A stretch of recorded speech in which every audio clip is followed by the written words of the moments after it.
বাঘিনী জিনাত ইতিমধ্যেই জেলা সফরে বেরিয়েছেন। প্রথমে পুরুলিয়ার ঝাড়গ্রাম জেলা, তারপর বাঁকুড়া রানীবাঁধ ব্লকের গোপালপুর এলাকায় এই মুহূর্তে এই বাঘিনী জিনাতের অবস্থান। সপ্তম দিনেও অধরা রয়েছে বাঘিনী জিনাত। ঝাড়গ্রাম পুরুলিয়ার পর এবার পাহাড় জঙ্গল ঘুরে পলাতক বাঘিনী এখন বাঁকুড়ায়।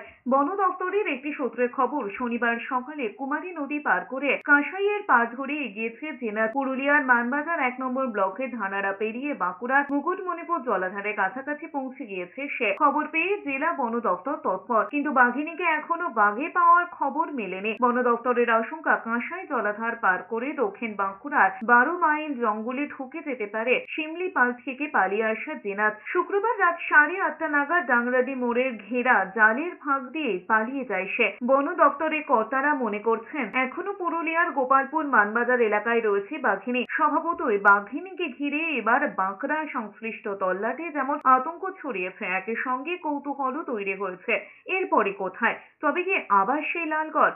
গত শুক্রবার অর্থাৎ 20শে ডিসেম্বর ওড়িশা থেকে ঝাড়গ্রামে প্রবেশ করেছিল জিনাত। পরের দিন অর্থাৎ গত শনিবার রাতে সে পৌঁছেছিল বর্ধমানের রায়কা পাহাড়ে। টানা 7 দিন সেখানে ঘাঁটি গেড়ে থাকার পর শুক্রবার অবস্থান বদলে ঢুকে পড়েছিল মানবাজারে।